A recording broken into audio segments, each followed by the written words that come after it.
going to talk about session 16, which is working with buyers and sellers. Working with buyers and sellers. I love this section. The reason I signed up is because out of all of Ignite, I consider this the pivotal section. Why? Because this is what we do for a living, right? We work with buyers and sellers. We work with buyers and sellers. And so I kind of consider this the one that you've really got to get right. And why do you have to get it right? Well, we know that there's an 80% failure rate in our industry. And so we need to make sure that we're doing the things that get us in front of buyers and sellers so that we can ultimately close houses. Here's all the red stuff. Don't do that. Definitely don't do that. Y'all reading? Okay. Make sure that you follow the copyrights. Okay. Do I need to go back through the red stuff? Are you guys going to violate any of that? I see people shaking their heads. By the way, folks, if you haven't turned your cameras on, please turn your camera on. If not, I feel like I'm talking to my vicious pit bull that's under my desk right now. He's a sweetie. He's asleep on my left foot. But I would love to see some more faces. Oh, there we go. There we go. And by the way, if you have your camera off because it's a bad hair day, just turn it on. We're all friends. I don't have bad hair days. I'm like Matt. Okay? I'm like, that's why I have a hat on, because the glare from my light will blind you. So let's start off with a quote from the Millionaire Real Estate Agent. Virtually every top producing agent we have ever worked with, I've pronounced that or said that really weird. Virtually every top producing agent we've ever worked with has a deep and almost inherent sense of service. They have a servant's heart and they place their buyers or sellers' real estate experiences above all else. Okay? They are always thinking service. You know, in the morning when I flub the introductory quote, I always blame it on lack of coffee, but now it's 6 p.m. I can't really say that. A lack of cherry Coca-Cola. Need to drink more of it. So let's break this down. Virtually every top producing agent has a deep and inherent sense of service. You have to have a servant's heart. You have to be in this job to serve people. So put in chat, what does it mean to serve your clients? I'm curious, what does it mean to serve your clients? By the way, as we go, I will also be more than happy for you to click raise hand and I'll take your comments on the microphone. The only thing I ask, if you're on the microphone, if you're on the mic, keep it short and concise. That's all that I ask, because we have 55 of us right now. And if you talk for 15 minutes, that's a long time. All right, now again, if I skip your comment, I don't mean to insult you. I'm just scrolling kind of quickly. Lisa says, give them your best. Anne says, fiduciary duties. Diamond says, help them with their needs and their wants. Okay. Lisa says, do what is best for them. River says, actively listen and follow through.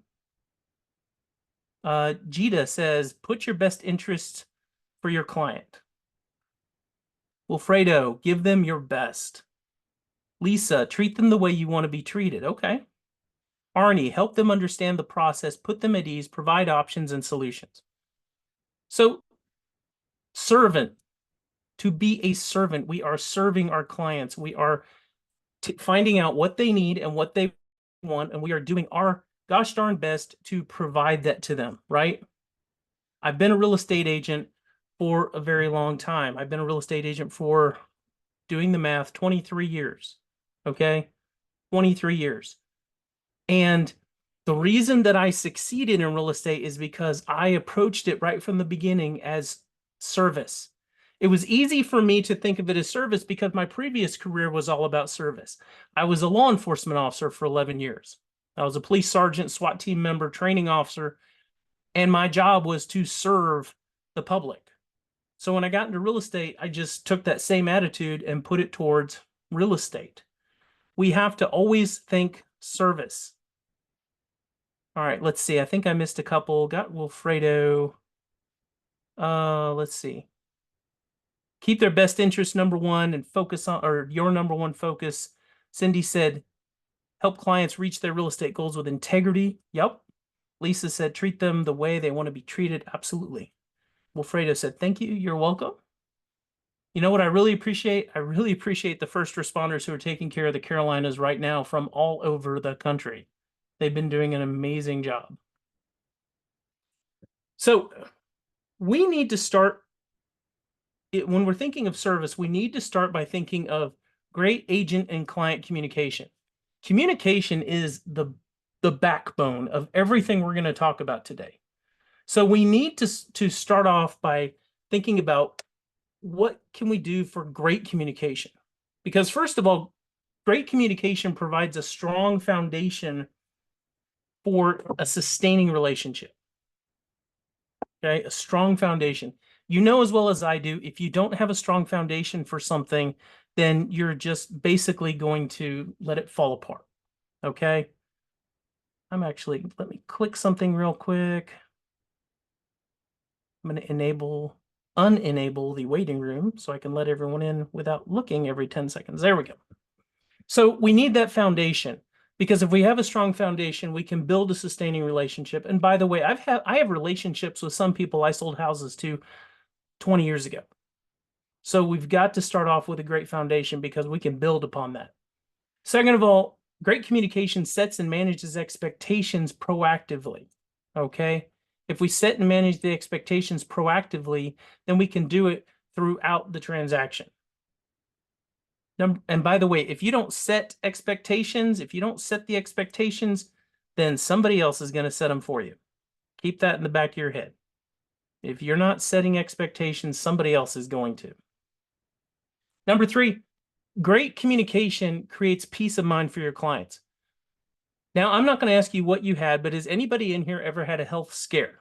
You can put your hand up if you're on camera. You can give me a thumbs up emoji. You ever had a health scare? I've had a health scare. Okay. Several of you have had health scares. So if your doctor and your medical team are providing you great communication, does that give you peace of mind? This is yes, this is no, right? Yes, it absolutely does. Do you get peace of mind because you have communication? What happens what do you think, how do you think I would feel if I walked into my doctor's office and the doctor said, well, Bill, we ran the tests and you have cancer. Have a great day. Talk to you next week. That would not make me feel real good. Okay. By the way, that was the scare I went through. Instead, thank goodness, I had great communication the entire process. Okay. So we want to have that great communication so it provides peace of mind for your clients. And number 4, great communication enhances your credibility. It absolutely enhances your credibility. If you are communicating with people, it makes you look a lot more professional. Okay. So if Jita is, an amazing real estate agent, highly professional, amazing person, just all around amazing, amazing person, but she doesn't communicate with me, I'm not going to give her a lot of credibility, right? But on the flip side, Jita's going to communicate with me a lot. She's going to let me know what's happening, what's going to happen next. And I'm going to see a lot of credibility in her, even if she's a new agent. Did you hear me? Even if you're a new agent, if you communicate in a positive way, people will give you more credibility. All right. I want you to go to the emoji section. Y'all ready to click? I need to know something. This is very important. We have 61 people in here now. If you have been in real estate for 6 months or less, click the thumbs up button or click the thumbs up emoji. Oh, we got a bunch. We got a bunch. That's typically what we get in Ignite, right? 6 months or less. All right, awesome. Now, I want you to click the heart emoji if you've been in between 6 months and a year.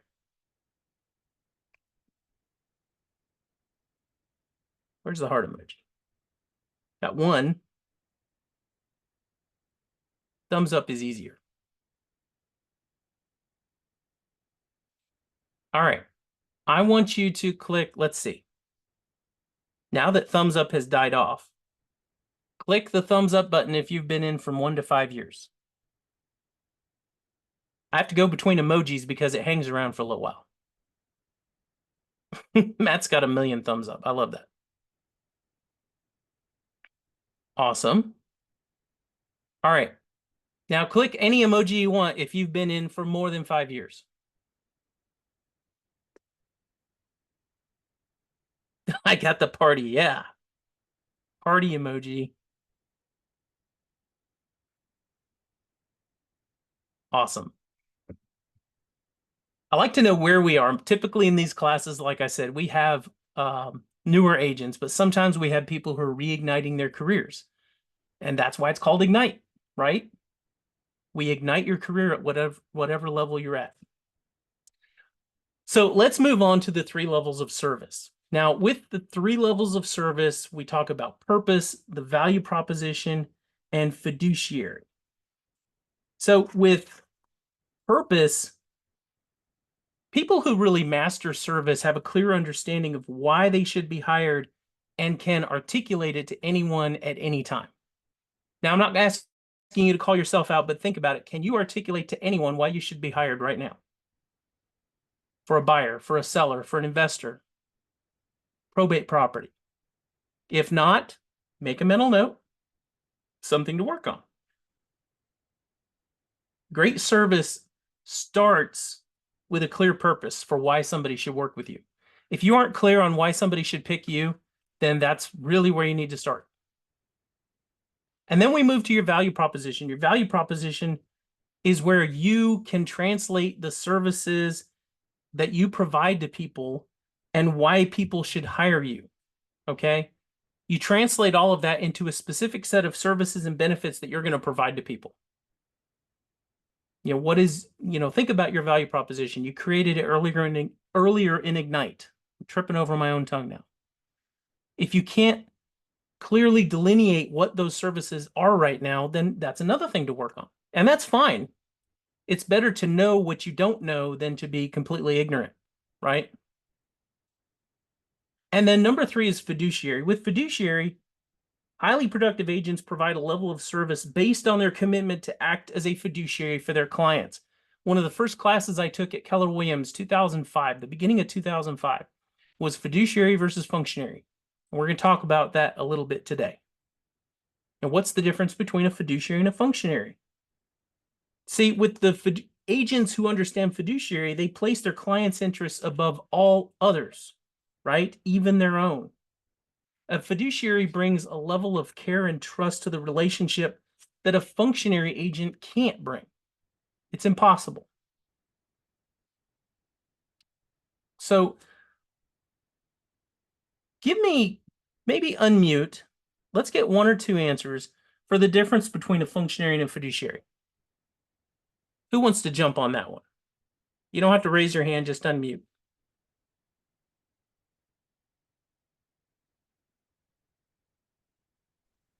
Functionary doing certain tasks, and a fiduciary is caring about their financial investment. Okay, I like that. Who else was saying? I'll give you a shot too.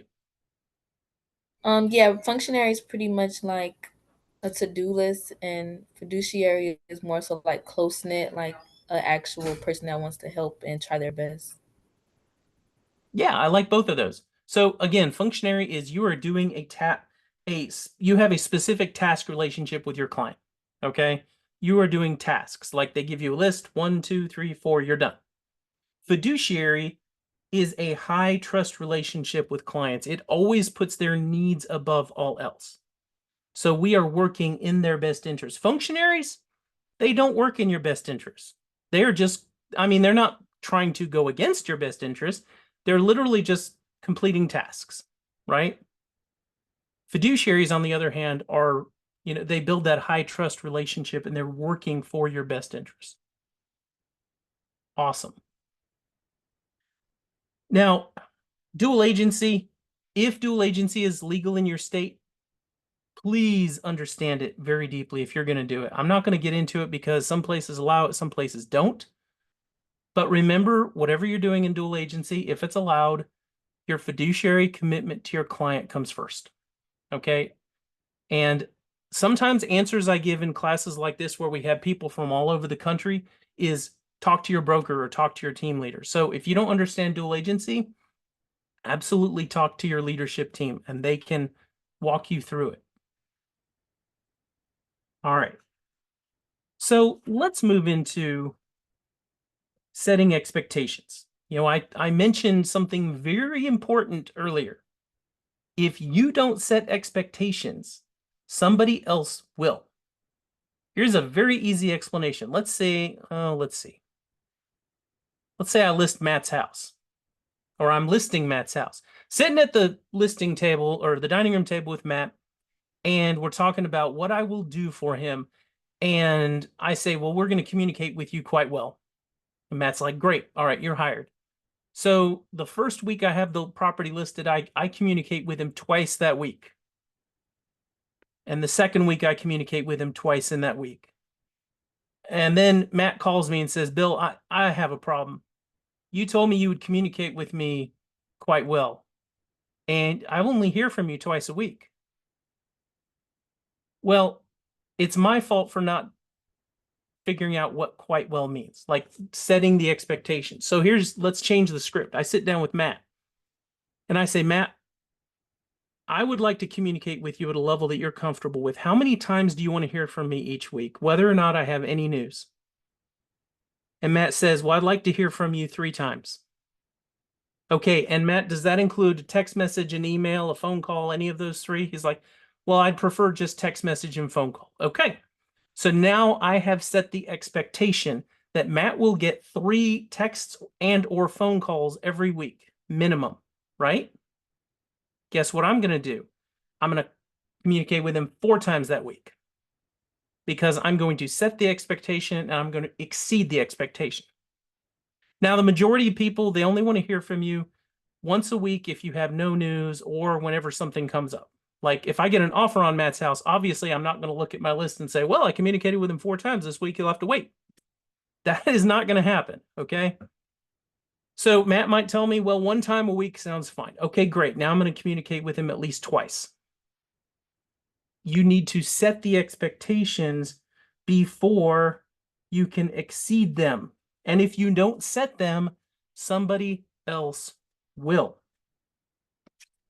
One of the toughest parts of setting expectations is coming to agreement on what those expectations are.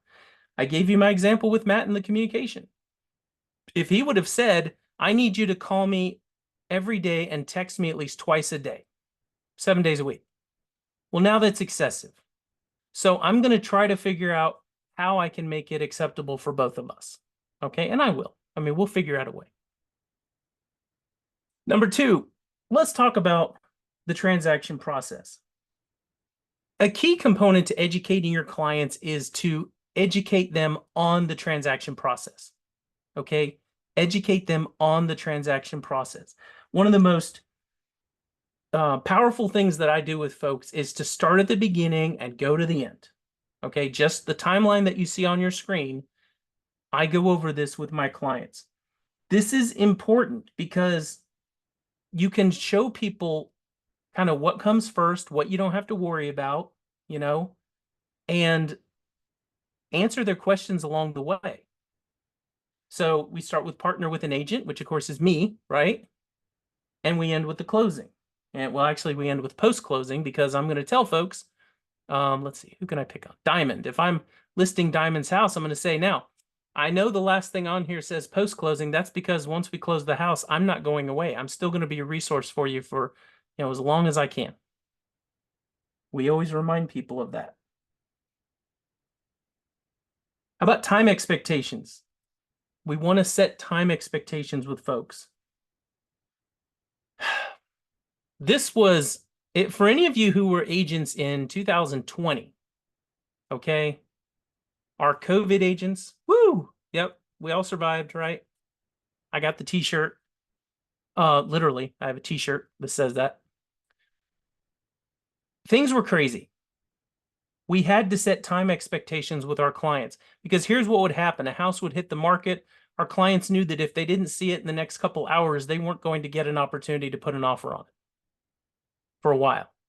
Now, in most markets, things have slowed down substantially compared to that, at least. They've slowed down quite a bit. You usually have a couple days before you're risking losing the house in most cases. So as we're setting up searches with our clients and as we're talking to them, and we're talking a lot of mostly with buyers when it comes for searches, we want to set time expectations. So if I talk to Jenna and I say, Jenna, if we find a house that you're interested in, what I'd like you to do is text me the address so I can pull up the information on it and see what the showing schedule looks like. And then I will go ahead and I'll ask you when you're free to see it. I will go ahead and schedule it with you. Now, Jenna, if you let me know about a house before noon each day, I can usually schedule it the same day as long as the seller allows me to. Okay, but I can usually set it up within 24 hours. So either today or the next day for the showings. We need to set time expectations. Jenna, just to let you know, I love your phone calls and I love your texts, but I don't take texts after 8:30 p.m. Okay, if you text me or call me after 8:30 p.m., I will get back in touch with you. It's going to be 8 o'clock the next morning because I typically go to bed early. Now, what am I doing? I'm setting time expectations. So if Jenna texts me, if I don't say that and Jenna texts me at 11 p.m. and I don't respond, she's going to think, what kind of realtor did I hire? He doesn't get back to me, right? So we need to set time expectations. The same thing happens with sellers. Time expectation of showings. Let's see. River. So I list River's house and I'm talking to her about time.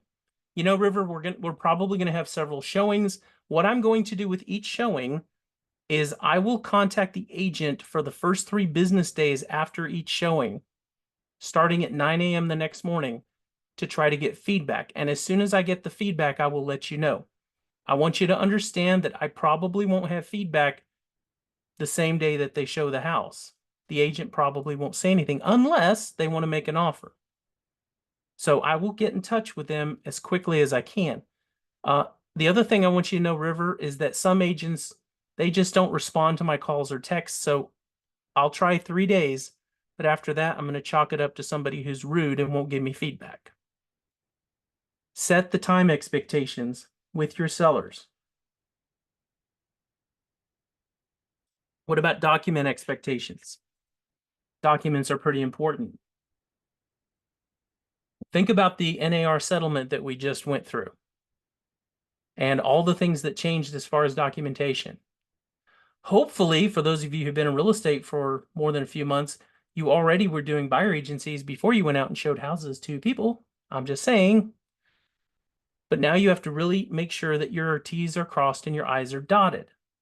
So set your document expectations with folks. Understand that we're going to have these documents. I'm going to have you sign this, this, and this up front. Along the way, we're going to, when we do an offer, there's going to be certain addendum. And by the way, you don't have to combine it all into this one conversation, but giving you an example. We're going to have other documents. For the buyers, you're going to have an appraisal done. And, you know, we will get the appraisal document from your lender. We might have property disclosures to go over. Lead-based paint disclosures. There's a lot of different documents that we may be going over during this process. So set the expectations up front. The other thing about documents that you want to set up front is how quickly you need them to sign the documents. Okay? Because if you just tell people, if I'm talking to Cindy and I say, by the way, Cindy, I'm going to send you some stuff to DocuSign. If I just leave it at that, she might think, oh, well, if she gets it on Friday, she doesn't have to worry about it till Monday. It's kind of like, you know, business days, right? Well, what if it's time sensitive? I need to let Cindy know. Generally, when I send you something to sign, I'll need it signed as quickly as possible. If you have questions about something or you can't get to it, let me know right away, and we'll work with that. But set these document expectations. By the way, speaking of Cindy, she asked in chat, where can we find that timeline outline for the transaction? I believe that's in your Ignite material. If not, email me, and I will send it to you personally.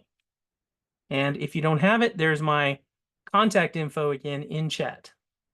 Remember, folks, save me as your Greenville, South Carolina real estate connection. Let's make magic happen. Or if not that, referrals. How about some communication expectations? We need to set communication expectations up front.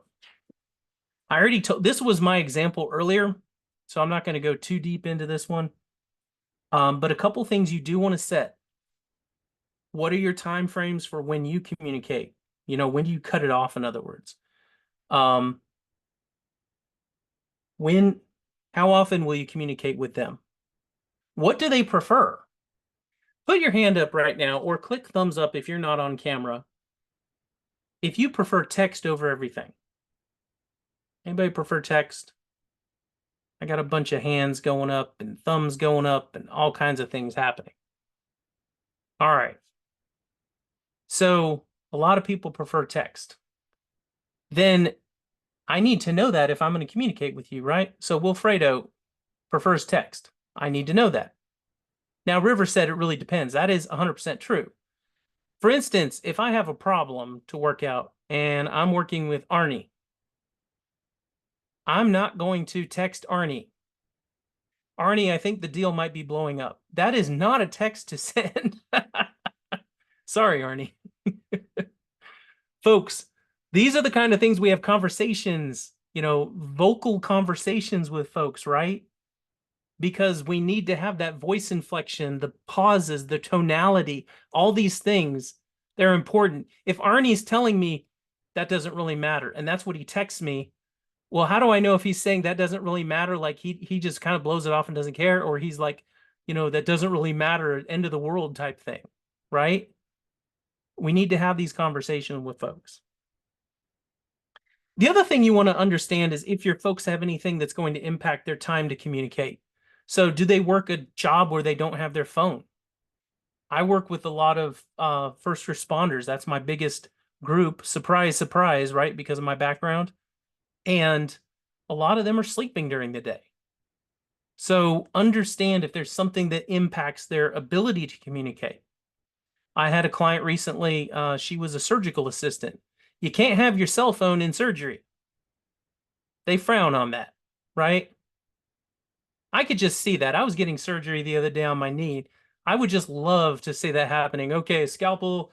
Brrr, hold on just a second. Yes, honey. Yeah, yes.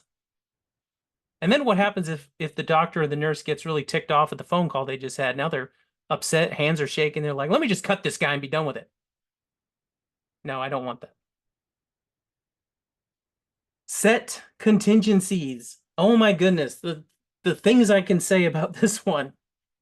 So we all deserve a break today. Put in chat if you know where that came from. What jingle did that come from for what company? You deserve a break today. We all deserve a break, okay? And you get to have a vacation. Thank you. I saw Kit Kat in there. I'm like, Kit Kat? I didn't know Kit Kat, but somebody said McDonald's on a private message. Well, you were correct. You deserve a break today at McDonald's, right? Maybe Kit Kat has something similar that I missed out on. So if you're taking a vacation, that's all fine and dandy. But let's say, oh, Natasha. Natasha is getting ready to take a vacation. Natasha's going on a cruise, right? Absolutely deserve a cruise, Natasha. Okay. So Natasha's going to go on a cruise. And guess what? She is smart. So she picks Regina. And Regina is going to cover for her. So what does Natasha do? Gives Regina all the contact info for her clients, all the files, right? Briefs her, maybe take Regina out to lunch and tell her all about where everything is in the process. And then Natasha can go on her cruise feeling good. Well, I've missed a step. She has to let everyone know who's working with her that Regina is covering too, right? So if I have a deal going with Natasha, I need to know that Regina's covering. Otherwise, I'm going to be calling Natasha's phone and it's just going to be ringing and ringing because she's not answering it on the cruise. If you're going to be out of the office, if you're taking a vacation, if you're not going to be able to communicate, have contingencies, have somebody who's going to handle it. Okay, have people that can cover showings for you.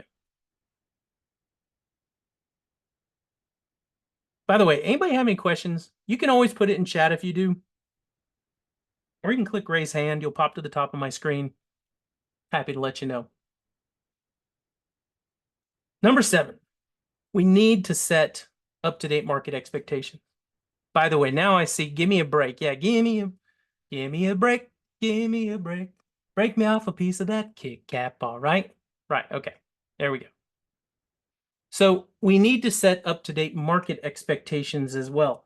Folks, I don't know about you, but my market has been changing a lot in the last few months. Anybody else feel the same way? You just put your hand up, give me a thumbs up. Has your market been changing a lot in the last few months? Maybe, maybe not. I got a few nods, a few thumbs up. We need to set up-to-date market expectations with our clients. Here's an example. If I go on a listing appointment with, oh, who haven't I picked on? This is why you need to have your camera on, because I pick on the people on camera. Richard. I can't see Richard. He's in there in the room somewhere there, but I'm going to pick on him. So if I go on a listing appointment with Richard and, oh, there we go. Okay, he popped in. And he is expecting things to be like they were in 2020. Well, that's not going to help any because our market is completely different than in 2020. So I have to set up-to-date market expectations with him. I have to let him know what are the days on the market, what are prices doing, right? He has to have up-to-date market expectations. If not, then I'm just creating failure. Because if Richard, lists his house and he thinks that the market is still the way it was during COVID, then, and I don't sell his house in an hour and a half with 92 offers, he's going to be upset. I need to set the market expectations or up-to-date market expectations. Okay. Also, set expectations about your KW tech. What can people do with your tech? This is a great tool that you have. You can set people up with your app, and you can tell them about command. There's a lot of things that you can do with your tech, but just set those expectations. All right, so any questions about setting expectations? Before I talk about one of my favoritist things in the world.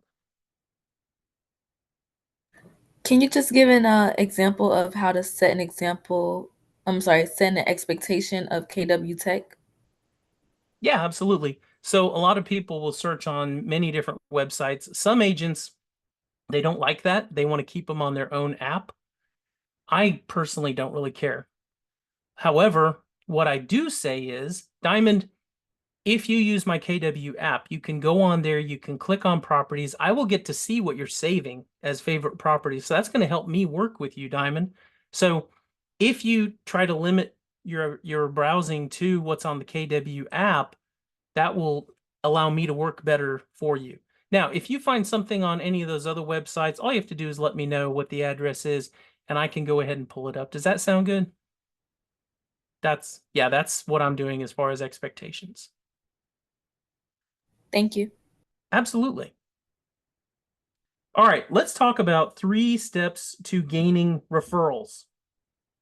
And the first thing you might be thinking is, I haven't even put in an offer on a house for these buyers, or we haven't even received an offer for these sellers. Why am I talking about referrals now? Well, you start providing value for your clients from the beginning, okay? You start providing value right from the beginning. And once you start providing value to folks, you need to go ahead and ask for help. So again, you start providing value. How do you do that? Provide stellar service, right? Provide education, provide advice, provide care. Exactly what we're talking about here. And as you're doing that, ask for their help. Let's see. Jasmine, I'm working with you now. Jasmine. So I've been providing great service. And I'm going to say this, Jasmine, I wanted to ask you for some help. My business is based mostly on referrals.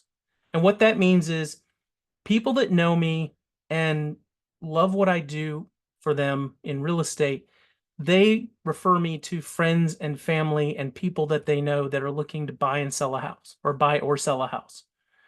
So what I'd like to ask you is this. If you hear of somebody who's thinking of buying a home, selling a home, or investing in real estate, or even thinking of getting into real estate, would you please pass my info on to them and see if it's okay if I give them a call? That's it. I'm just asking for help, right?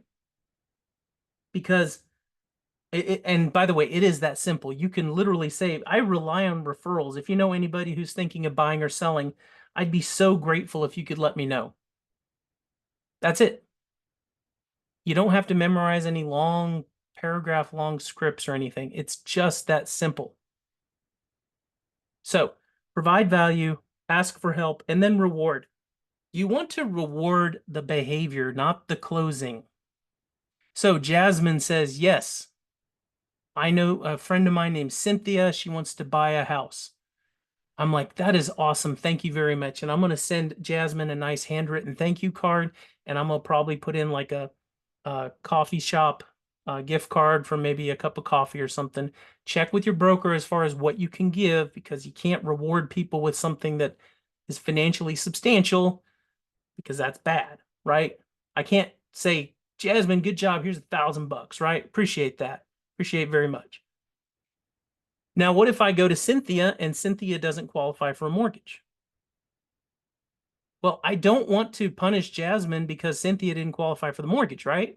I am rewarding the behavior, because if Jasmine sends me 5 people and 4 of them don't qualify, but the 5th one does and they buy a $2 million property, I'm pretty darn happy, right? So reward the behavior. Send a card. Take them out for coffee. I mean, that's even better. Take them out for lunch. I love to take people out for lunch. It's the most productive hour of every day is lunchtime. People laugh when I say that, but it's true.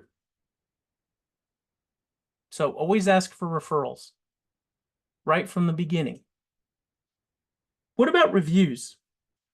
Do any of you ask for reviews already? Anybody ask for reviews? Have you gone to your friends and said, hey, I'm doing this real estate thing now. Will you go on my Facebook page? I made a business page. Will you go and put a review on there for me? If you're not doing that, you need to. Okay. So, by the way, Matt said, I don't ask them often enough. I don't either. It is a habit that luckily I have an assistant. I have an executive assistant named Ashley, and she is really good at asking people. So when I fall down, she picks me up and makes sure to ask for them. So here's the thing with reviews. Most people are more likely to leave a review when they have a negative experience than a positive experience. Okay? Most people are more likely to leave a review if it's been a negative experience than a positive experience. So what we need to, now that doesn't mean that I'm expecting you to have negative experiences with them. What that means is you have to ask. You have to ask. Okay? I went to hundreds of restaurants, maybe thousands. I do like to eat, and didn't leave any reviews. I have made it a point now, every time I go to a new restaurant, I leave a Google review, can't say that, before I leave the table. I'm intentional about that. Okay. I even did one for McDonald's. Okay. I took my grandkids to McDonald's. I'm like, I gotta do a review. That's my new law, right? So I did it. Ask folks for reviews. Okay. Because it will help you. You know, with this day and age, millennials, how many of you are millennial? I'm not saying anything bad. Don't worry. Sometimes millennials are like, wait, what's he going to say? Nope. Reviews really started with you. That's where reviews really started. Because my generation, Generation X, we didn't grow up with computers from the day we were born. So we weren't used to going on the internet and looking up everything. Millennials, you're the first generation to really have computers your entire life in one way, shape, or form. So reviews started with you. And now Gen Z, they operate even more. Anybody Gen Z on here? Who's Gen Z? Somebody's like, I don't know which side I fall on. That's okay. Just raise your hand. I won't know any different. Gen Z relies on them even more. So here's what you do. You ask for reviews, but the even better thing to do is say, hey, Regina, would you mind we had a great, we've had a great transaction so far. I've really enjoyed working with you. One of the things that helps my business is if I get online reviews. Would you be willing to post an online review for me? And Regina says, what would you say, Regina? Yes or no? Yes. All right. Woohoo. Okay. So Regina's going to give me an online review. So do I leave it at that? No. I say, thank you so much, Regina. I'm telling you what, I'm going to send you a text message and there'll be 3 sites on there. If you could pick 2 or 3 of those sites and leave me a review, that'd be great. And something you might think of, Regina, that the repair process really did go smooth because I managed to get those negotiations done for you, and I saved you $10,000 on the house. Now, some people, when I say that, they think I'm tooting my own horn, right? No, because what Regina will do is she'll go, and I'm not knocking Regina, but what she'd go on there and say, Bill was a great real estate agent, 5 stars, right? What I want her to say is, Bill was a great real estate agent. He really smashed it during the repair negotiations, and he saved me $10,000 on the house. The more specifics you get, the better. Think about an Amazon review. When you're buying something, do you look at all the 5-star reviews that have nothing written? No, you don't care about those. You want to read what actually happened with the product. So that's what we do. We have to make it as easy as possible for folks to give us a review. Okay, if you want to take a picture of this slide, this might give you a tip of something to say. I'll leave it up there for a second. What does it say? If your purchasing or selling experience exceeded your expectations, would you be so kind as to give me a brief review? I'd also like your permission to use this in my advertising and marketing. Folks, this is a great text message to send. Hint, hint. Great text message to send. Now I'm going to start talking about the next slide. I'll leave this one up though for a minute. So with seller reviews, some of the things you might want from seller reviews are the seller's home sold quickly, right? Or they got their asking price or above, or they got close to asking price. I used to really hammer home the fact that I was getting people 98.1% on average of asking price in 2010 and 12 and 14 because we weren't getting 100%. I mean, typically in the MLS, they were getting 95 to 96%. I was kicking butt. Let's see. Do they text you back or go to Google? When I send a text to my clients, typically they'll text me back and say, sure, I'll do it. And then I'll send them the links to Google and other places I want reviews on. Another thing sellers might say is they were impressed by your service. There might be some statements about how they really appreciated the service that you gave them. What about buyer reviews? Well, buyers might say that they found their home quickly, right? That is always impressive when they don't have to go through a long home search. The agent negotiated a great price. That would be good. The transaction went smoothly.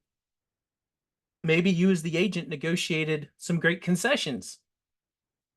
Maybe the seller paid for a bunch of their closing costs or something like that. Or they were impressed by your service. Make sure that they or you can't make sure, but ask them to put something substantial in there, not just, Bill was amazing, right? Regina was great. Lisa was to die for. I mean, blah, blah, blah, right? That's all nice and it's great, but it's not meaningful on a transactional basis. So let's think about things like that.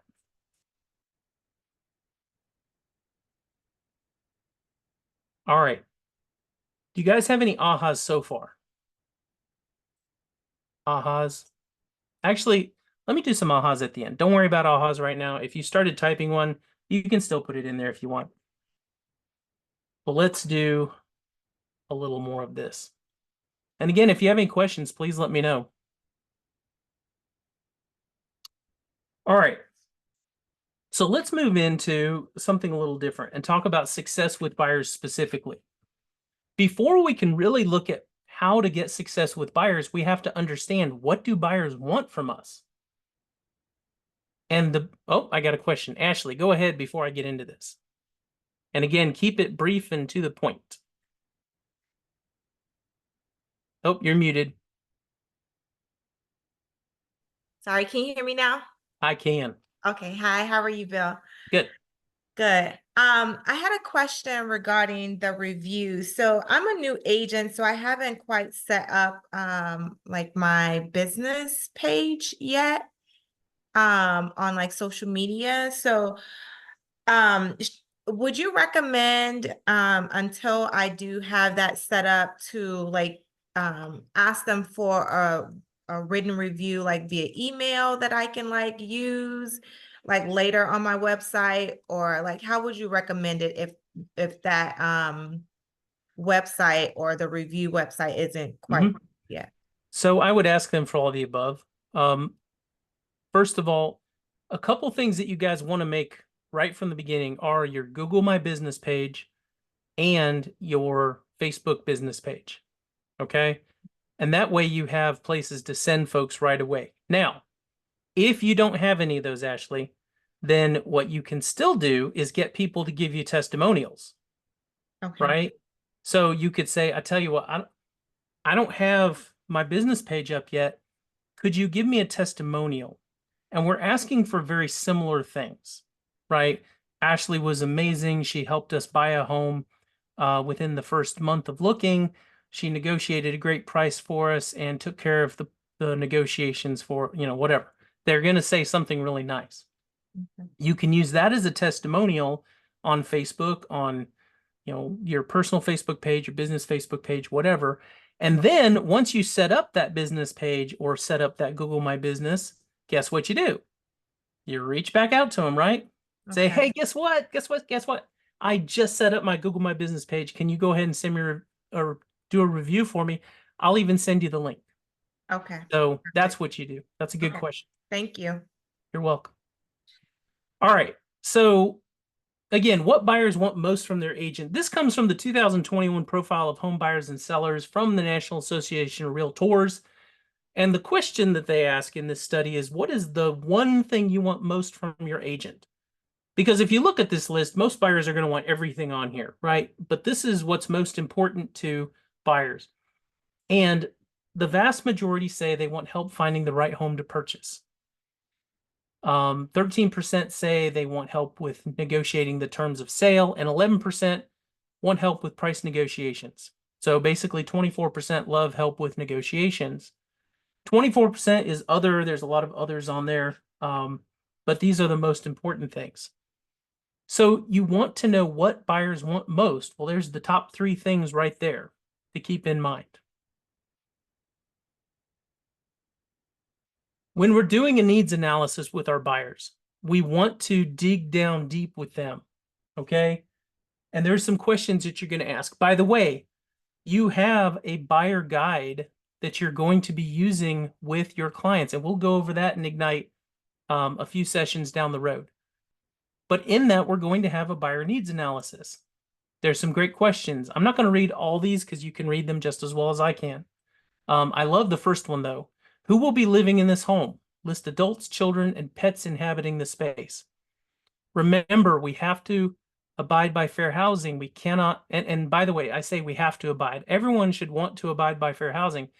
But one that realtors often get wrong is they say, well, tell me, how many are in your family? We can't do that, right? We can't discriminate based on familial status. And even though you didn't intend to say something that could be wrong or taken wrong, that could be. So instead, say who will be living in this home? Adults, children, and pets. Now I don't have to worry about, violating fair housing because of familial status. If you go down, do you have a preference to the year the house was built? Do you want a house in moving condition? You're willing to do some work on it? And so on and so forth. These are questions that you ask because you want to get to know your buyer's needs inside and out. Inside and out. If you can find a home that matches all of their needs and most of their wants, they should be putting an offer on it. they should be putting an offer on it. That's how powerful a needs analysis is. If they're not putting an offer on it, then you need to ask questions because maybe you missed something that's important. Now, understand that a lot of the reason that buyers buy houses is because either the buyer's lives change or the buyer's world changes. Okay. Sometimes people are moving because of a positive thing. Some people move because of a negative thing. You might have somebody downsizing because they just lost their spouse. You might have somebody building a bigger house because they just had twins. You have marriages, you have divorces, you have job changes. There's a lot of things out there. So we need to really understand what is driving our clients. That's another reason why you want to have a good buyer's needs analysis. Now, what about tough conversations? Some people are driven away by tough conversations. They find these difficult. They find them undesirable, which inherently they are. Nobody goes to work saying, I hope I have a bunch of tough conversations today. Gosh darn it, I would just love that. No. But tough conversations are often fiduciary conversation. When you have an issue that comes up and you need to have a tough conversation with a client, the best thing you can do is revisiting their needs analysis, revisiting what's driving them. There's some conversations that we have to have with our folks along the way. We have to tell our buyers, don't make any big purchases. Don't do anything that's going to mess up your credit, right? Keep in touch with your lender. Make sure you keep your pre-qual up to date. There's things that we have to do to make sure that they don't mess up their ability to buy a home.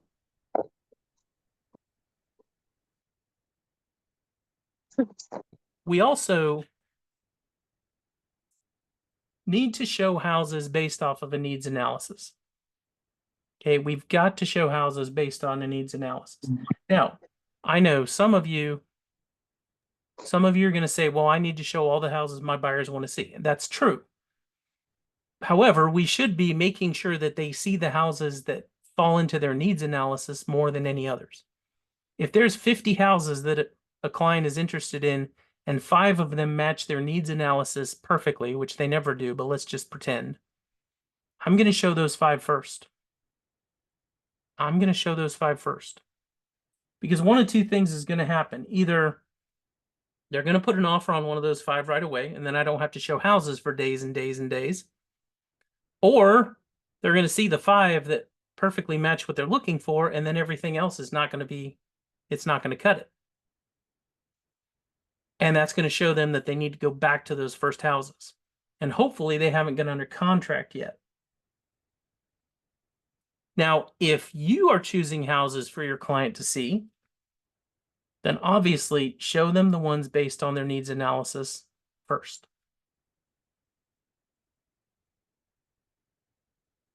There are some best practices that we have with showing houses.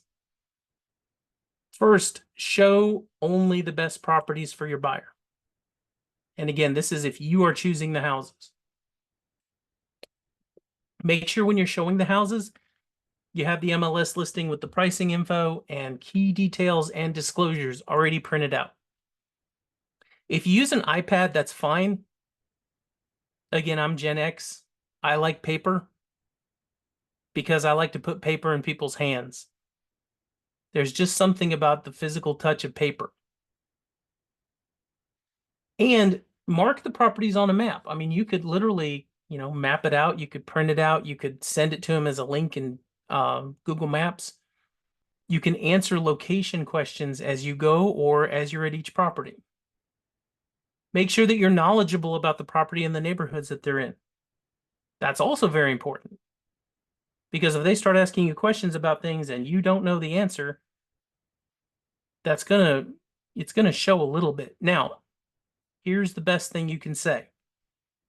I don't know, and I'll find out. Right? Because people are going to ask you questions all the time you don't have the answer to. That happens to me, and I've been in for a little while, right? So I have to say, I don't know, and I'll find out. Especially when they say something like, well, what's going in over there? And I don't know. So I'm going to find out. Now, number 5, I don't typically print out recent comparable sales when I'm showing a bunch of houses. What I'll do is I'll look up comps when I'm preparing for my showings. And that way I can answer folks' questions as far as, is the house priced right? Now, if I'm getting ready to write an offer, and you'll see this later on in Ignite, when you're writing an offer for somebody, you want to do a CMA on the property. You want to do a comparable market analysis. And that way you know if the property is priced right or not.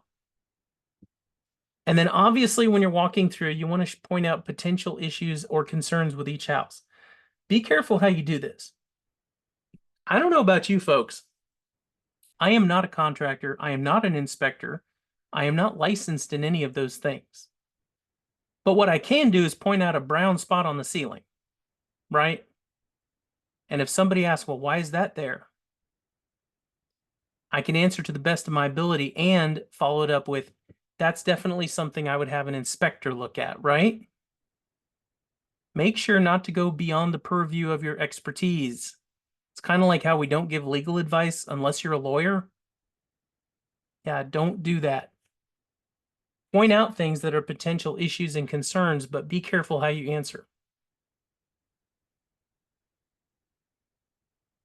Now, showing homes means agent interaction. And it kind of blows my mind how over the last few years there's been less and less interaction. This started kind of around COVID, and there's been less and less interaction. Don't be that person. You've got to have a lot of agent interaction when you're wanting to show houses. And what I mean is this: call the agent, ask them questions about the house. You know, hey, just wanted to call you about your listing. Do you have any offers on it yet? I'm going to be showing it later today. No? Great. Have you had a lot of activity on it? What's that been like? Have you had any offers that didn't work out? They say yes. Why do you think that is? Now, the listing agents don't have to answer these questions, right? They don't have to give you more information than they're supposed to, but a lot of them do. A lot of them do. And if you set a good not a good example, if you create a positive relationship up front with a listing agent now, it could benefit you greatly when you submit an offer on the property. You know, if I'm showing Taylor's listing and Taylor and I hit it off on the phone, we're just having a great conversation, and then I show the house and I get into multiple offers with myself and somebody else's buyer, Taylor's going to remember that she had a great conversation with me. It may not make a difference if our offers are a lot further apart, but if it's the same exact offer, she might say, you know, I got a warm and fuzzy when I was talking to this guy. It might help. Take a picture of this slide. It's another one of those that probably want to hold on to.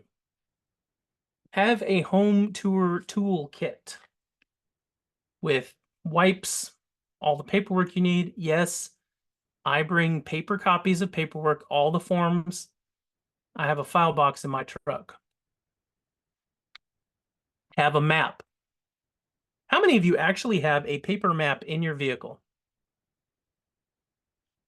Man, Natasha is shaking that head. Nope. How many of you have been on showings and lost cell phone reception? Me? So get a paper map. It might save you a lot of embarrassment, okay? First aid kit, flashlight, bring a level, tape measure, just whatever. I'm not going to read the whole thing, but these things are great to have on hand, okay? It says graphite for sticky locks. You're always going to find locks that are hard to open. I have WD-40 and graphite in my truck. Umbrellas are great. And always bring beverages and snacks. If not for them, for you at least, because you got to keep on your game, right? Got to have snacks. That's a rule. All right. This is one of the things I am most passionate about. If you ask anyone at Keller Williams International who knows me, and I go there usually a couple times a year, you say, what does Bill care about more than anything in real estate? And they'll say safety. I created agent safety classes in 2005, back when there wasn't really much of anything available, after we had agents attacked here in the Greenville area. And now I teach this on a nationwide basis. In fact, I taught it at Family Reunion last year, taught a safety class, and I'll probably be teaching one again this February at Family Reunion. So if y'all are there, come join me in Vegas, okay? You need to be safe. Now, there's a great class that you should take called Safety by Choice, Not by Chance. It's a long title, I know, lots of writing. Safety by Choice, Not by Chance. And it's about a 2.5 to 3 hour class. It goes into how to be safe when you're showing houses, doing open houses, working with people, all kinds of stuff. I'm going to give you a few tips right now. If you're on the showing, we're not going to talk about safety when you're first meeting people. Talk about that later. But if you're on the showing, make sure that you walk around a house first before you go inside. I have found 3 houses that were broken into that I was about to show. One of them was my own listing. One of them, they caught somebody inside. So it was fun too. I got to watch the sheriff's office canine go in. And then all of a sudden, about 30 seconds later, you hear, no, I give up, I give up. It was kind of funny. Make sure nothing's been broken into. When you go in, turn on all the lights. Okay? Make sure that you keep your back to a wall. Keep your eyes open. Not just for the people that you're with, because you do want to be safe with the people you're showing houses to, but other potential things. I had somebody taking a shower in a vacant house one time. Okay, that was interesting. I've had homeless people that were camped out in houses. So, again, I told you about the houses that were broken into. So be careful. Always knock on the door, announce yourself before you go in, just to make sure people know that you're coming in case their agent didn't tell them there was a showing that day. That happens all the time. But please be safe. And look for cameras. If you see cameras, always tell your clients, they are probably going to be watching us, so let's not have any conversations about negotiations or contracts while we're looking at this house, right? I always tell my folks up front, just assume that every house has cameras, because most of them probably will. And that'll make our lives easier if we just don't talk about things inside the house. If you want to carry any kind of weapon like pepper spray, firearm, whatever, make sure you know the laws of your state. Make sure you train with it, okay? And by the way, if you couldn't cause pain to another human being to save your life, understand that. That's just, I applaud you for knowing your limitation. So bring things like whistles or noisemakers. Wear good shoes that you can run in. There's always something you can do to protect your safety. Always, always, always. If you have questions about this, feel free to reach out to me. I am very open and honest with folks. If you tell me what your level of comfort is, I will be happy to coach you. I am a firearms instructor, pepper spray instructor, all that stuff. And if you tell me you don't like guns, I can say, all right, let's look at the other options, right? That's not an ad, by the way. I don't make money doing that. That's just something that I am passionate about. All right, let's move on. So remember, there's a fine distinction with what's on your screen. Our job is to sell homes. Our job is not to show homes, right? Our job is to find the right home for our client and help them buy it. Our job is not to show homes. With every single showing, you should be getting closer to making an offer. It should help your client start whittling away at what they what they see and picking the one house that they absolutely love. What I do when I show houses is I ask them to only compare 2 in their mind at any one time. Sorry. That's the problem with drinking cherry Coke. So here's what I mean. Let's say that we look at a house. We look at our first house of the day. Now we go to the second house. Once we're done looking at the second house, I ask them, do you prefer this house better or do you prefer the first one we looked at better? And they pick one. And I ask them to give me their, good, bad, and ugly about it. Then we go to the third house, and they're going to compare that house to the one they just picked before. We are never going to compare all the houses we're looking at once. We're only going to compare 2 houses at any one time. Their favorite house to the current house. And I always tell folks, you're never going to find the perfect house. We're trying to find the 90% perfect house. The perfect house doesn't exist, but we can find the house that matches all of your needs and most of your wants. Now, there are some reasons that buyers hesitate. They might be afraid to commit. Any of you have a partner you're with right now who had trouble committing to your relationship? Anybody? Nobody? Nobody wants to answer that question. I'm not going to ask you questions. Don't worry. It happens, right? I don't see anyone raising their hand. You all had great luck in love, huh? I see how it goes. So some people are afraid to commit, right? That's the lesson. Sometimes there's things that cause them to hesitate. Well, we have to dig into what are those reasons. Is it they don't like some minor detail of the home? Can they get past that? I had someone tell me one time early in my career, they said, I absolutely love everything about this house. I just don't like the color of the paint. And I was like, guess what? It's your lucky day. Because that can change, right? That is the easiest thing to change about a house, the paint. We even negotiated for the seller to paint it the color they wanted. So if there's a minor detail that's just a sticking point, find out what it is. What if they feel like they haven't seen enough homes? This comes up all the time.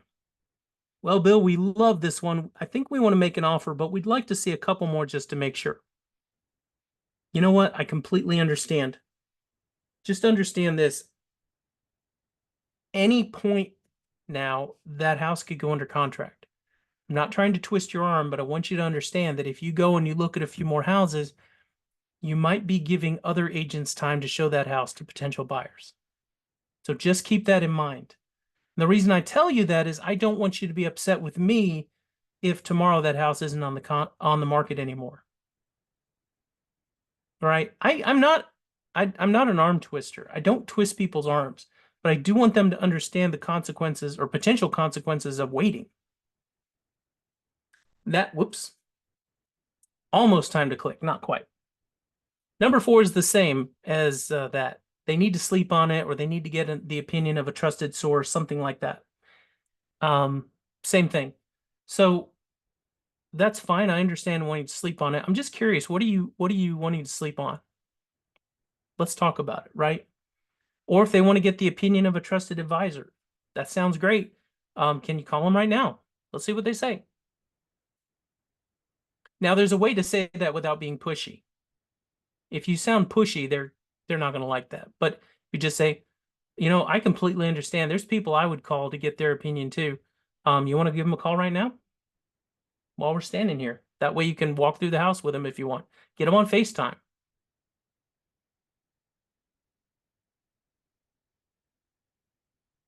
Now, when you have folks that are having trouble, or if you just need to walk them through their decision making, here's some tips for you. Number 1 is the most important. Always go back to their motivation. Always. Go back to their motivation. What is it that's really driving them? And then go back to their needs and wants. Remember, we did that needs analysis for a reason. Go back to their needs and wants and see what they really need and what they want. As you're looking at this with them, advise them as a consultant and a fiduciary. Remember, as a fiduciary, my job is to help you find and purchase the home that matches all of your needs and most of your wants. So it is not pushy of me to say, Taylor, that house is the absolute best house we've looked at from my perspective when I look at the needs you've given me and the wants you have. That checks almost all the boxes. So as your agent, I just have to say that one really looks like the one.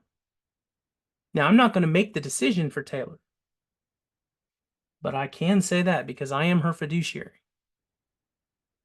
Allay their fears. Talk about, I understand you have some fears. What can we do? Let's talk through it. If they have challenges, solve them. Work with them on their challenges. And then calculate the cost of waiting. Like what could you lose if you wait? Well, you could lose the house. That's the biggest thing.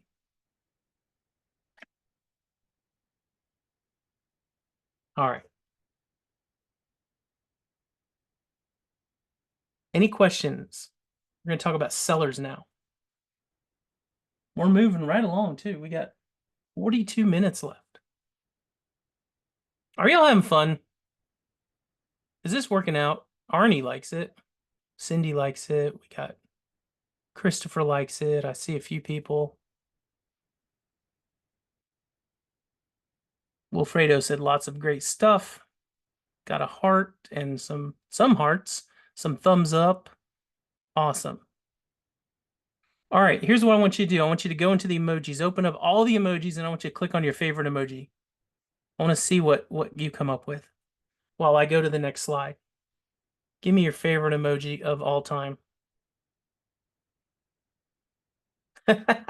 We got some wow emojis, kiss emojis, party emojis, the big eyeballs. Oh, I like the ghost. I like that. Regina, rolling eyes. I love that. Scared, sunglasses, money, Dawn. There you go. I like that. All right. Got the flowers, Wilfredo, the yum. All right. So let's talk about what sellers want most from their agent. This goes a little quicker because I don't have to explain where this all comes from. Sellers want help pricing the home competitively. Oh, Cynthia likes French fries. There we go. After my own heart right there. Help pricing the home competitively. They also want help marketing the home to potential buyers. They want help selling the home within a specific time frame. And they want help finding ways to fix up the home to sell for more. So you got 4 items here instead of 3. But it does give you an idea where sellers are at, what they want from you as an agent. Now, with sellers' needs, they typically have price that they want and a time frame they need and conveyances that they're willing to give. Price that they want in a time frame that works for them or time frame that they need, and conveyances that work for them. Conveyances they're willing to leave. Now, just as with buyers, we know that the reason sellers typically sell houses is their lives change or their world changes. They could lose their job. So if they carry on the mortgage on this house, it's going to break the bank. Maybe they find their dream home and they need to sell their current home. Right now, I'm looking at a house on 5.5 acres, beautiful home, and it's going to be my forever home. So I'm thinking about, pulling the trigger and making an offer on it. Sometimes the local economy shifts and it puts people out of work and they need to sell their home to move. There's positive and negative things that cause people to need to sell their home. Just be cognizant of it. And by the way, I'll say this, I am a divorce home help specialist. Like, I help people who are getting divorced sell their home. And I've had some people question that before in the past. Well, here's the thing. You need to be available for all the happy moments in people's lives, but you also need to be available for the sad moments in their lives as well. Because they need a competent professional agent to help them no matter what's going on. Now, sellers control 2 things in the process. They control the price of the property, the asking price of the property, and they control the condition of the property. Okay? So they control what price it's going to be put on the market for. You can advise them all you want, but they control it. And they absolutely control the condition of the house. and whether or not they can actually do anything to it or are willing to do anything to it. Now, I know there's situations. I'm working with a situation where somebody passed away. A father passed away, his 2 children getting ready to sell the house with me, and they don't want to put any money into the house. Well, they understand that they're not going to get a premium price on it. We talked about the price they should get from it. They're fine with that. When we're working with sellers, sometimes we have to have sensitive conversations. For instance, what if you have showings scheduled and the house looks like this to the buyer's agents when they show it? How would that go over? As we say in South Carolina, it would go over like a fart in church. Okay? It does not go over well with buyers when they see a house this way. So we have to think about issues and how to talk to our clients about them. For instance, odors in the house. I had to talk to a client recently about the odor of marijuana in the house. Now, number one, it's not legal in South Carolina. But number two, even if it is legal, and I'm not judging you if you smoke it, that's perfectly fine. But that stuff stinks. Okay? And if a non-marijuana smoker, even most of the people I know who smoke pot don't like the smell of it.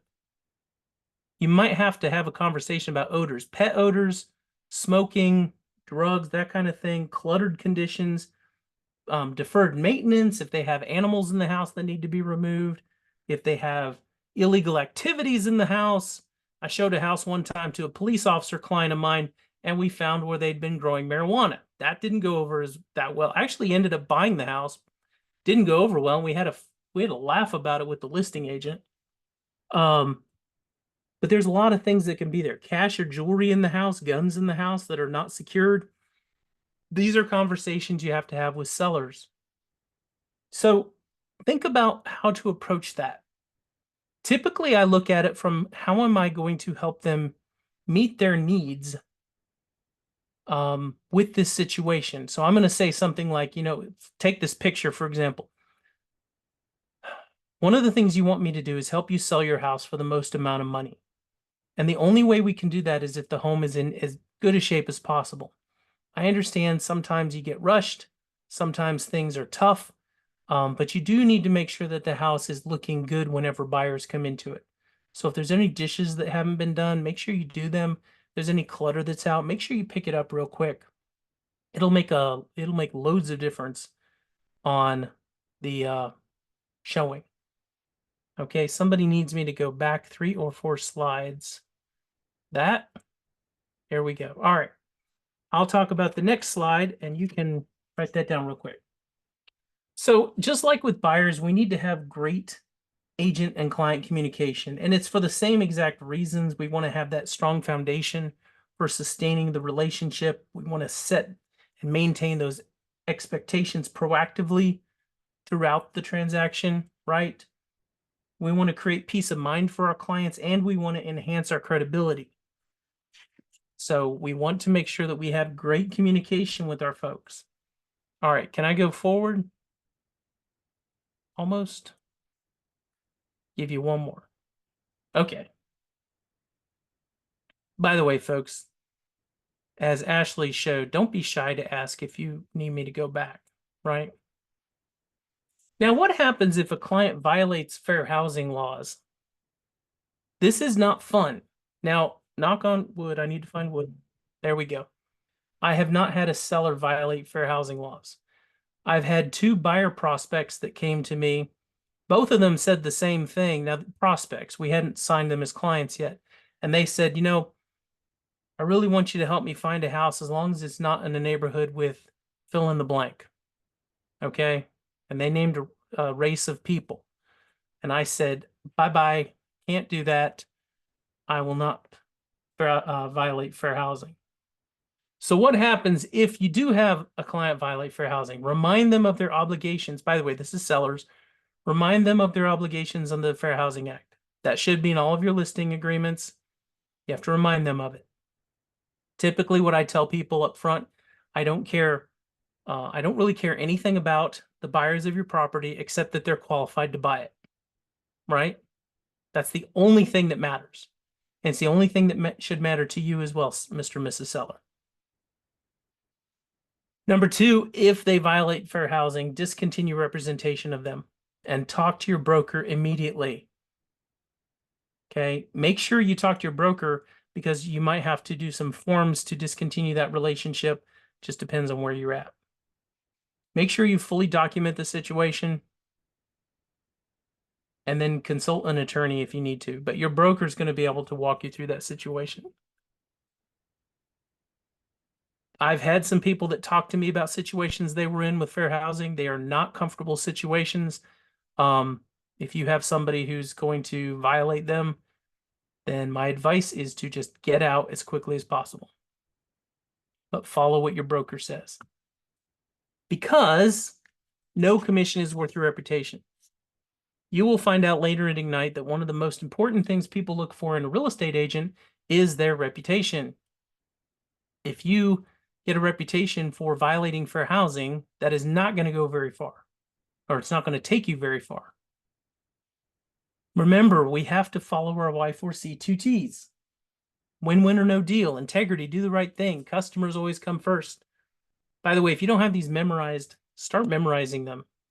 I get the C's mixed up, but I've got them all down. Commitment in all things, communication, seek first to understand. Don't you wish everyone followed the communication, seek first to understand? That'd be great. Creativity, ideas before results. Teamwork, together everyone achieves more. Trust starts with honesty. Equity, opportunities for all. And success, results through people. There's actually a dance that goes along with this. I will not be performing that tonight. Just FYI. I know you're sad. Now, every single one of you has a 14-step marketing plan for listings that's included with the material in Command. You can customize that, and we will actually talk about that later on at Ignite, how you can pull that up and customize it and make it your own. And once you have that, you can market your brand to bring in more listings and more buyers. Now, this comes from the Shift book. If you haven't read the Shift book, I would highly recommend you read it in the next 3 to 4 months. By the way, has anybody in here read the Shift book? Anybody? Bueller? Sherry has. River's reading it now. You're supposed to pay attention in class, River. Just kidding. I know what you mean. Lisa's reading it now. Is that Dayuna? I'm very picky about names. If I mispronounce it, please let me know. Dayuna said no, but I purchased it. And it's Dewana. Dewana, thank you. Yes. I feel there's power in names and I want to get it all correct. Ignacio says, no, I bought it. Jasmine just started reading it. Whoa, that's not where I want to be. There we go. So read the Shift book. Read The Millionaire Real Estate Agent, then Shift, then The One Thing. I think that they will greatly help you. In fact, the reason I'm at Keller Williams is because of The Millionaire Real Estate Agent. That's a story for another day. All right, Cindy, did you have a question before we go on? Go ahead. Yes, real quick. Yeah, I've been in real estate 30 years and it hasn't happened often, but the few, and sometimes they're prospects, sometimes clients that have mentioned things that are inappropriate. It's obviously very uncomfortable, but Yes. I normally, if I can, ignore and lead them to what is appropriate as far as ignoring their stupidity. But you're saying, and if definitely if they're already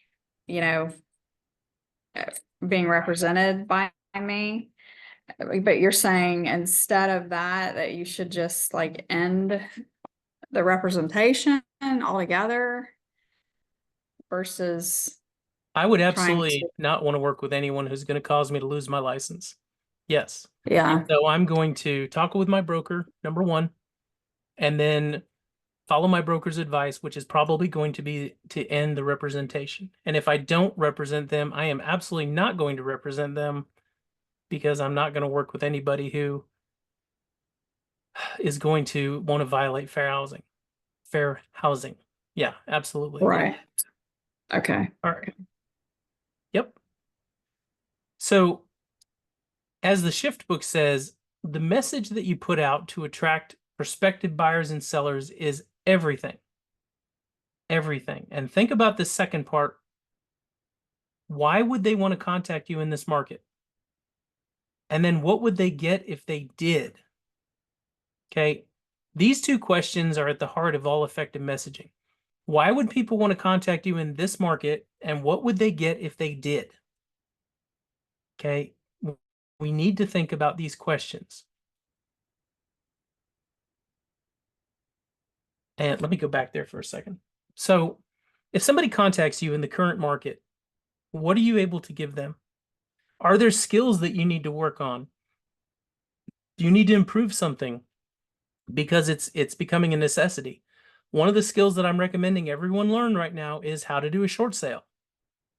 We're starting to see short sales in my market. Again, there's not many of them. They're few and far between, but they're starting to happen.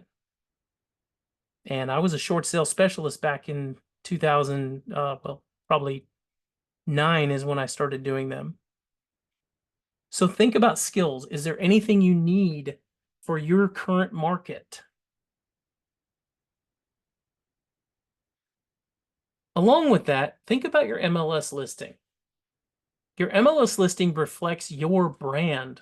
Okay, so please get it right. Make sure that you have the right documents uploaded. Okay, whether you need a seller's disclosure, whether there's any other disclosures, make sure they're uploaded for other agents to get. Or if you have the ability, if there are documents for potential buyers, make sure that they can get them as well. Utilize the right professionals to get great pictures and floor plans. Floor plans help sell houses.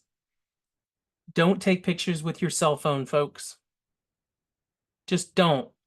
The only houses I ever take pictures of with my cell phone are like fixer-upper things that I'm embarrassed to call my photographer on. I just had one of those $95,000 double-wide mobile home on a quarter-acre property. I took the pictures because a professional could not have made it look any better. Just would not have happened. So use a professional photographer to get pictures. And then set the right schedule for your listing. Whatever that schedule happens to be, are there days that it would be difficult to get in there because of traffic around it? Are there things that would, is it better to activate the listing on a Friday or activate it on a Monday? Typically, I activate my listings on Friday and I schedule an open house for Sunday. So we do Friday, Saturday, have an open house on Sunday. Hopefully we have an offer by then.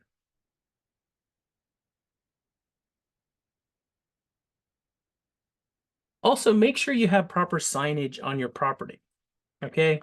No matter how much technology changes, no matter how much people utilize their phones, we still have signs on most properties. I know it's not allowed some places, but most places you have signs. Sign calls are still a big form of lead generation. So we need to make sure our sign clearly displays how to get in touch with us. Do not use a sign from your office that only has the office number on it. You may have to have the office number on it depending on your state laws. Make sure there's a way for them to get in touch with you directly on it as well. So just think about your signs. When you look at your signs, do they positively reflect you and your brand? Do they positively allow people to get in touch with you, right? So just keep that in mind with your signs. Also, Lisa had a comment for our last topic. Remember holidays with deadlines. Yes, when you're putting a deadline on a contract, and we'll talk about this next week, I believe. Remember holidays. especially when you get to the time between Thanksgiving and the end of the year. There's a lot of holidays in there.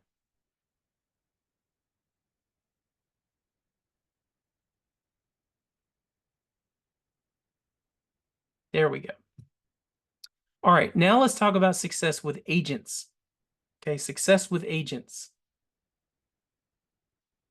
There's a few reasons why you want to have great success with agents. One of the reasons I like most of all is the ability to grow your profit share tree.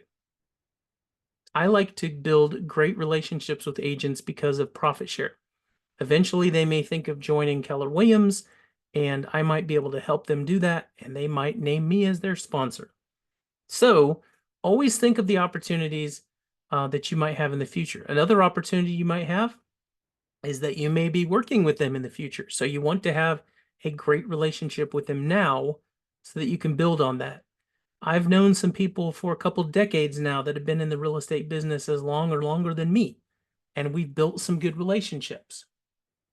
So remember to treat everyone with respect and professionalism. Respect and professionalism. Do you need to call that agent at 9:30 at night? Maybe there's a reason you do, but most of the time you can wait till the next morning, right? Consider an email if your situation isn't dire, if you don't have a reason to call them immediately. You make yourself memorable by being terrible. It's harder to make yourself memorable by being good. And so that means you have to work at it more. And I say it is well worth the effort of working at it.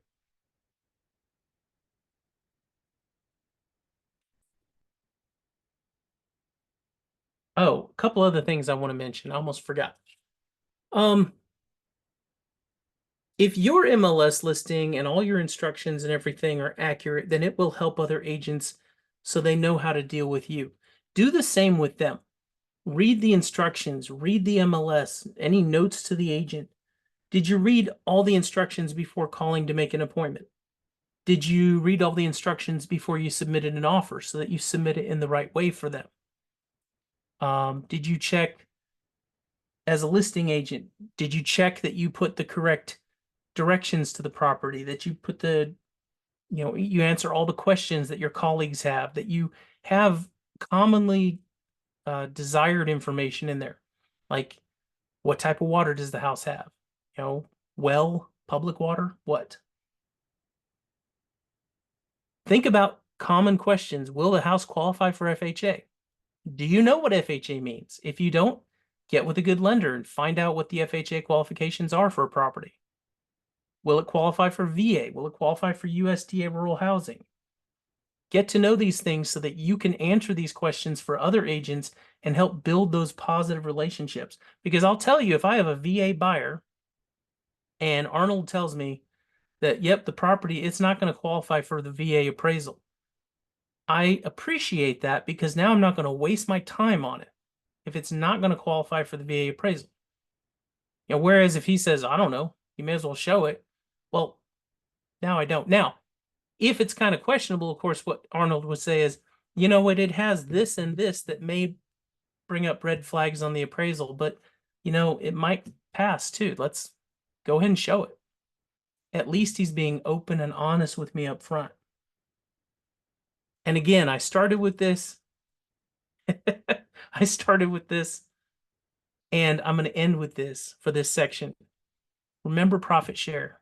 Every single one of you who are with Keller Williams as a sponsor, I got $243 in profit share this month. Okay. I didn't do anything. It just showed up in my bank account and it was well received. 1 month I got $6,000 in my bank account for profit share. If you can help people discover how amazing this company is, then you could grow your profit share tree and you might start making passive income through profit share. All right. So let's do a little wrap up. I'm going to get some questions and ahas in a minute, and then I want to talk about our success system a little bit before we finish. So first of all, We talked about general best practices to serve all of our clients, our buyers and our sellers during the transaction period from the agreement to the offer. We talked about avoiding how to communicate in a way that's not reaching the levels of service that we need. We talked about how to operate as a true fiduciary for our clients so that we serve their needs and put their needs above ours. We covered how to best serve your buyers in this period, including how to utilize the needs analysis and how to show homes successfully. We also talked about how to best serve sellers and getting their homes ready to sell, marketing them and meeting their needs and expectations. And then finally, we touched on starting the relationship with our co-agents, starting it off in the right mindset, or with the right mindset, I should say. All right. So what questions do you have, or what ahas do you have? Let me go. I like this aha page better. Here we go. And you can unmute if you want to give me a quick aha. Just remember to make it concise. Let's see. Lisa says, set expectations in order to exceed them. Start with service. Absolutely. Ignacio says, security, how important security is. Yes. Got to be safe out there. I tell folks all the time, you want to be safe so you can spend your commission money, right? What else?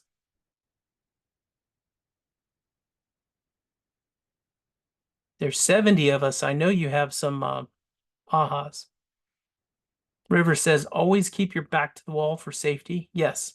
By the way, I don't mean that you literally follow it around like, you know, you're in a spy movie or something. But just don't let anyone behind you, right? That's what I mean.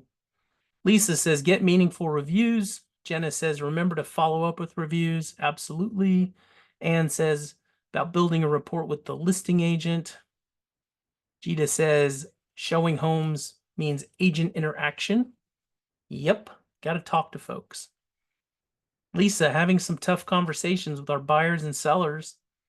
Wilfredo says, ask the client, what are their expectations? And then we figure out how to exceed them.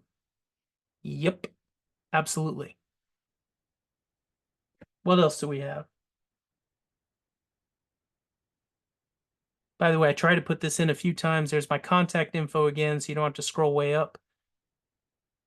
Dewana says, I got that. Dewana. Do not negotiate inside the home. Assume everyone has a camera. Yes, because they're listening, right? They're all listening. Taylor said, our job is to sell homes, not show homes. Exactly. Cynthia, how important is the... Blah, blah, blah. Let me try that again. I learned how to talk yesterday. How important the buyer's needs and wants list is. Yes. We've got to understand what they need and what they want. Lisa says, no house is perfect. Exactly. All right. If you have more ahas, please feel free to put them in there. And write down my contact info. If you don't have it saved in your phone, which is the best place to put it, keep my contact info. Now I'm going to give you a challenge. We've got 68 folks, plus those of you who listen to it on the recording.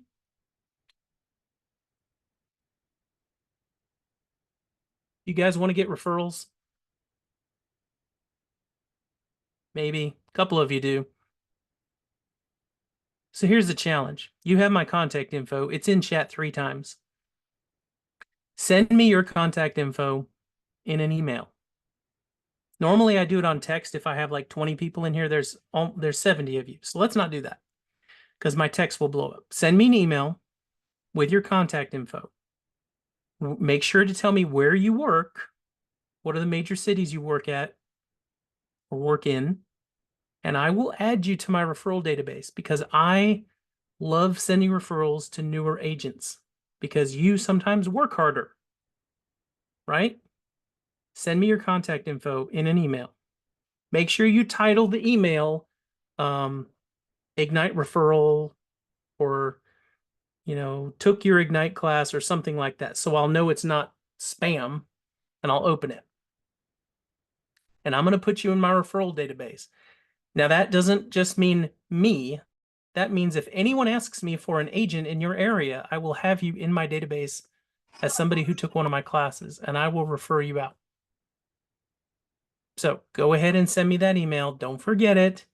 You need my contact info. Here it is one last time.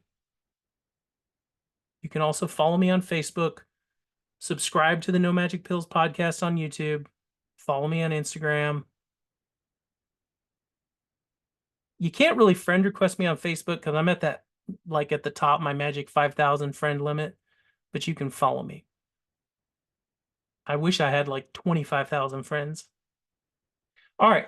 So I have 13 minutes. I'm going to talk about the daily success system.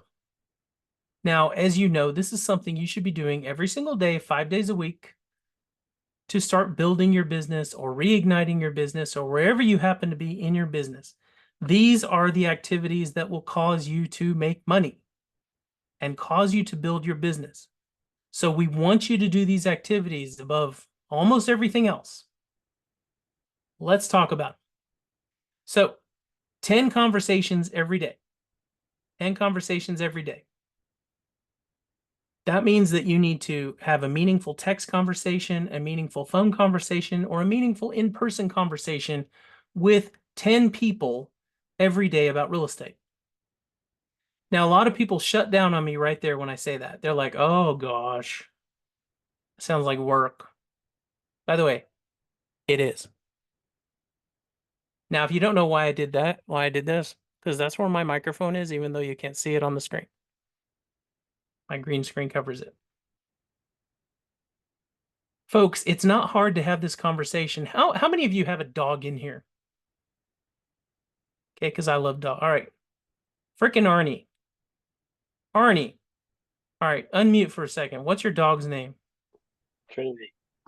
Okay, say that again. Trinity. She just jumped down. Trinity like the Matrix. Trinity, thank you. Like the mate. Oh, I like that. All right. So here's the thing. Arnie is one of my contacts. I'm keeping in touch with him every 3 months like I'm supposed to, every quarter. And let's say that I'm looking on social media and I see that he just got Trinity. This is the perfect conversation. Or let's say Trinity did something cool, like just had some training or something. I'm going to call it, oh, there's Trinity. Everyone look at Arnie's picture. There's Trinity. Trinity's down now. And I'm going to call him up, say, hey, Arnie, it's Bill. How you doing? He's like, man, I'm good, doing great. Awesome. Hey, I saw on Facebook that you just took Trinity to some training. How was that? He's like, it was great. She learned all these new tricks and, whatever. And I'm going to have a conversation with Arnie about non-real estate stuff. Okay? Non-real estate stuff. I'm just going to build our relationship. I'm going to foster our relationship. And somewhere in the conversation, I'm going to say, hey, how's work going? And he's going to tell me, now, assuming he's not in real estate, he'd probably say, hey, it's going great. Built a lot of widgets the other day, whatever. 9 times out of 10, when you say, how's work going? And they answer you, they're going to ask you what? How's work going? Right? It's a give and take. Now, if he knows I'm in real estate, he'll probably phrase it differently. He'll say, how's the market? How's real estate going? This is where I have my moment of lead generation. Arnie, the market's definitely going great. It's a little weird lately, but I've been working with some great buyers and sellers. By the way, that I build my business on referrals. If you happen to know anyone who wants to buy a home or sell a home or even invest in real estate, I'd love for you to pass my information on. Do you know of anybody? He's like, no, I don't know anyone right now. Hey, Arnie, thanks for thinking about it, okay? If you do find somebody, just let me know. And that is it, folks. That is it. That is the extent of my real estate conversation with Arnie. Don't overthink it. Don't overthink it. The conversation that I'm having with my contacts is not supposed to be all-inclusive that either I'm going to get a referral or I'm going to die. No. One of 3 things happens. Either Arnie wants to do business with me, Arnie has a referral who wants to do business with me, or we strengthen the relationship. 9 times out of 10, you strengthen the relationship. That's it. So when you have these 10 conversations with folks, don't overthink it. As a new agent, it's even easier. You call Arnie up and you're like, hey, Arnie, I just want to let you know, I just started a new career. I got my real estate license and I'm with Keller Williams. So I need to ask your help. Would you please keep your ears open for somebody who wants to buy a home or sell a home or invest in real estate? Because I need to go ahead and build my business, and I'd be honored if you would send them my contact information. Now we're asking for help, folks. We're human beings. Human beings want to help other human beings in most cases, especially if they're your friends. If Arnie's my friend, he's going to say, absolutely, Bill.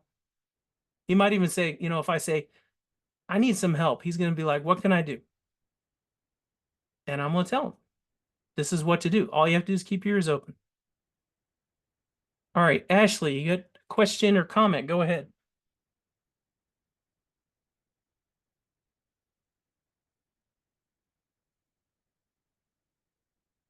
Ashley, you're muted if you're trying to talk. Oh, you've got your hand up. That's why. I will. Sometimes when you click the emojis, people click the raise hand emoji and then it stays up there. There we go. She said, sorry. That is no problem whatsoever. All right, let's talk about the next one. 10 contacts added.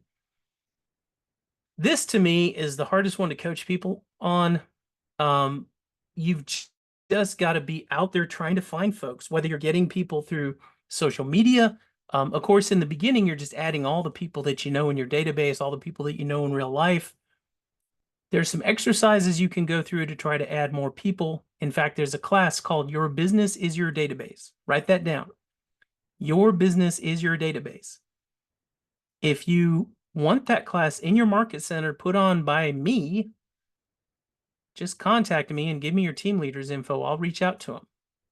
But Your Business is Your Database is a class that helps you build your database. We will help you really do a deep dive on what your database is and how to add more contacts that you interact with and don't think about.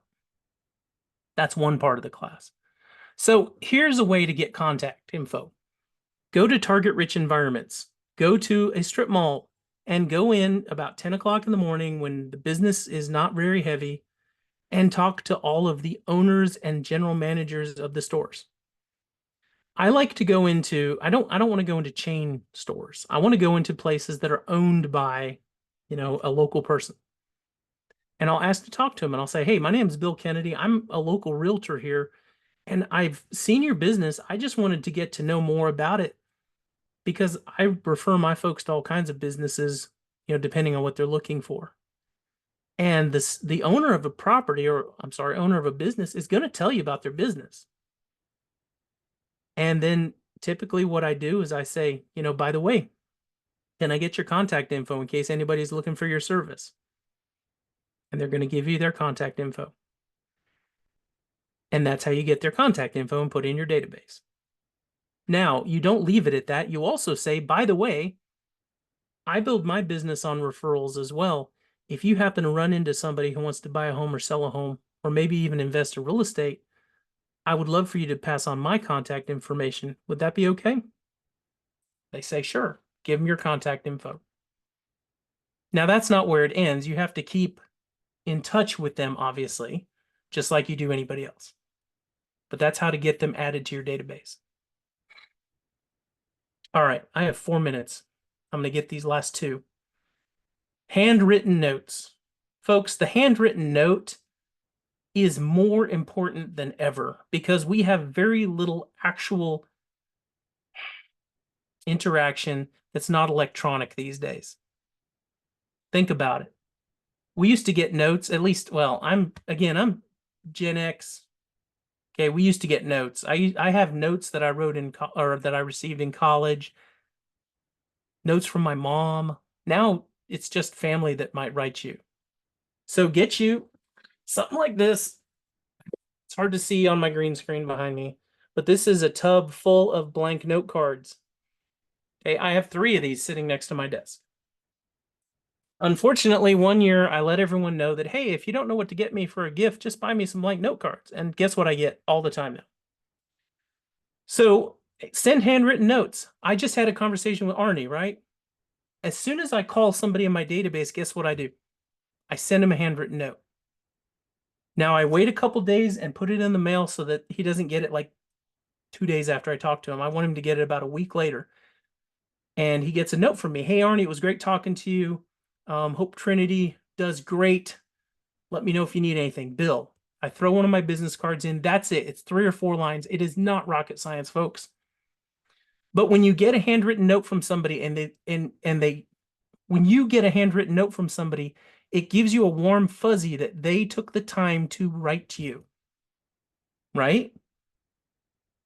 The people that stand out the most to me whenever I teach a class anywhere around the country are the people that send me a handwritten note afterwards. I mean, if I have a referral for their place, it'd be 10 years down the road, I still remember because I got a handwritten note. All right, last one, the 10-5-1 social media. I'm not going to go through the 10-5-1 itself. I just want to talk about social media. Folks, use your social media to build on your sphere of influence.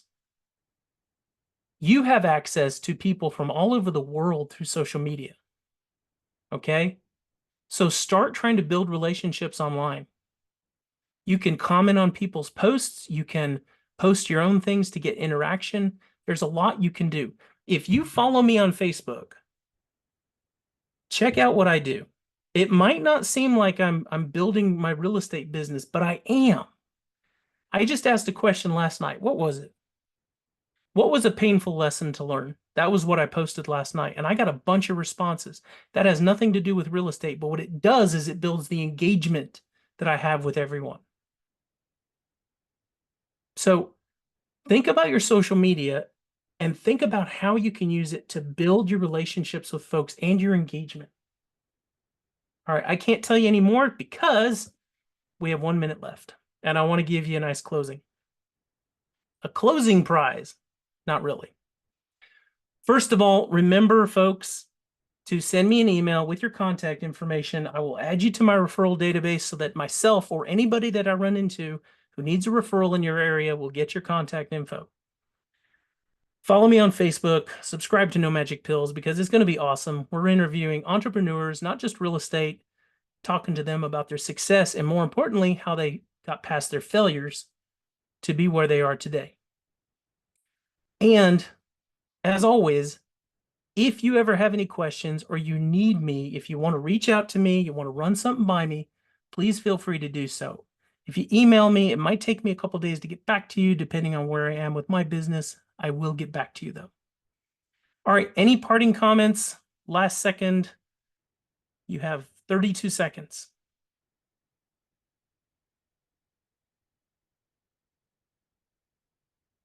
All right, folks. I hope tonight has been beneficial to you. Thank you for spending this time with me. I hope I get to see you again. Have a beautiful, safe, and productive career, folks.